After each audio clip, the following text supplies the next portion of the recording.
افلا يتدبرون القرآن ام على قلوب اقفالها. پھر نبی صلی اللہ علیہ وسلم نے فرمایا والذی نفسی بیدہ، اس ذات کی قسم جس کے ہاتھ میں میری جان ہے، اللہ رب العالمین کی قسم، انی ارجو ان تکونوا ربع اہل الجنہ، میں امید کرتا ہوں کہ تم اہل جنت، جتنے بھی اہل جنت ہیں سیدنا آدم سے لے کر قیامت تک، ان تمام اہل جنت کا چوتھا حصہ تم ہوگے. فکبرنا، صحابہ کرام کہتے ہیں کہ ہم نے اللہ اکبر کہا، تکبیر کہی. سیدنا آدم سے لے کر قیامت تک امت محمدیہ کی تعداد بہت تھوڑی ہے. جب سے دنیا قائم ہے اس وقت سے امت محمدیہ کی تعداد کا اندازہ کرنا ہو، حدیث کے آخر میں آ رہا ہے، اس کی تعداد ایسے ہے کہ جیسے ایک جانور ہو، ایک بیل ہو، کتنے زیادہ بال ہوتے ہیں جانور کے جسم پر، ایک پورا جو ہے وہ سیاہ بیل ہے اور اس کی پشت پر ایک سفید بال ہے. تو امت محمدیہ کی مثال پچھلی امتوں کے مقابلے میں ایسے ہے جیسے ایک پورے بیل کی پشت پر کروڑوں اربوں بال ہیں، ہم ان کو گن بھی نہیں سکتے، تو ان میں سے ایک بال کے برابر امت محمدیہ ہے پوری کی پوری. یا پھر ایک سفید بالوں والا جو ہے وہ بیل ہے اور اس کی پشت پر ایک سیاہ بال ہے. یہ کیفیت ہے امت محمدیہ کی باقی امتوں کے مقابلے میں، بہت چھوٹی، اور عمریں بھی چھوٹی ہیں ان کی تعداد بھی کم ہے.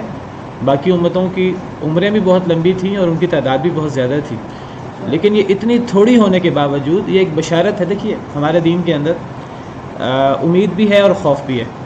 خوف بھی دلایا جہنم سے، کہ جی قیامت کا دن کتنا ہولناک دن ہے کہ 1000 میں سے ایک بندہ جنت میں جائے گا. خوف بھی ہے لیکن ساتھ امید بھی ہے، انسان صرف خوف میں مبتلا نہ رہے.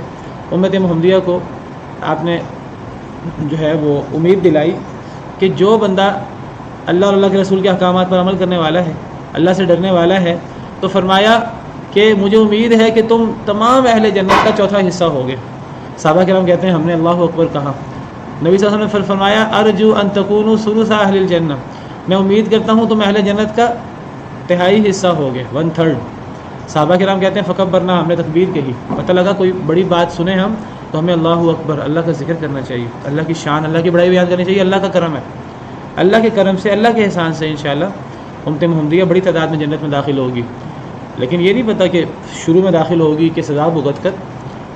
خوف کا پہلو اپنی جگہ باقی ہے، قیامت کی ہولناکی اپنی جگہ باقی ہے، اس کو مد نظر رکھیں. نبی صلی اللہ علیہ وسلم نے پہلے قیامت سے ڈرایا ہے.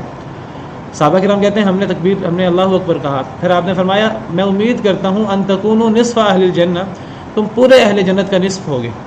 ہماری تعداد بحیثیت مجموعی بہت تھوڑی ہے، لیکن اہل جنت کا نصف پوری امت محمدیہ، اور آدھی اہل جنت دوسری امتوں میں سے.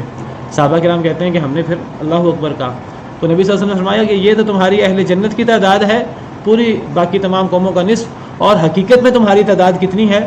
ما انتم فی الناس الا کالشعرۃ السوداء، نہیں ہو تم لوگوں میں مگر جیسے ایک سیاہ بال ہوتا ہے، فی جلد ثور ابیض، ایک سفید بیل کے بالوں میں ایک سیاہ بال ہوتا ہے. ایک بیل ہے اس کے سارے بال سفید ہیں، اور اس کی یہاں پشت کا ذکر نہیں، میں شاید پشت کہہ رہا تھا. ایک بیل کی جلد کے سارے بال سفید ہیں، ان سارے بالوں میں سے ایک بال سیاہ ہے. تو یہ تمہاری مثال ہے جو اصل تعداد ہے امت محمدیہ کی باقی امتوں کے مقابلے میں.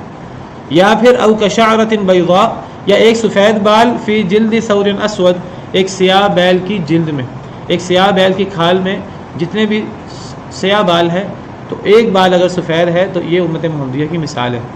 باقی لوگوں کے مقابلے میں یہ لاکھواں کروڑواں حصہ ہے، لیکن اہل جنت میں یہ یہاں حدیث مبارکہ کے مطابق یہ نصف حصہ ہے. اور ایک حدیث میں تو اس سے بھی بڑی تعداد آئی ہے، اور وہ حدیث بھی صحیح ہے. اور اس حدیث میں ہے کہ اہل جنت کی 120 صفیں ہوں گی، جن میں سے امت محمدیہ کی 80 صفیں ہوں گی. 80 گویا کہ امت محمدیہ جو ہے یہ تمام جو اہل جنت ہیں ان کا 2/3 لوگ ہیں. اللہ اکبر، یہ اللہ کا کرم ہے، صرف اللہ کا فضل ہے. ذالک فضل اللہ یؤتیہ من یشاء. لیکن یہ نہیں پتہ کہ یہ پہلے مرحلے میں جنت میں داخل ہوں گے، آخر کار یہ جنت میں داخل ہوں گے، اور بہت بڑی تعداد داخل ہوگی انشاءاللہ اس امت میں سے. لیکن خوف بھی ہے اور ساتھ امید بھی، اللہ کا خوف بھی اور امید بھی.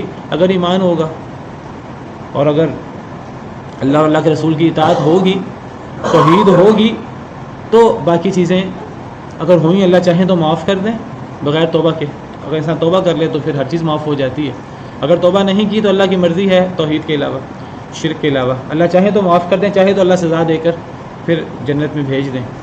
تو بہرحال یہ إن هذا القرآن يهدي للتي هي أقوم ويبشر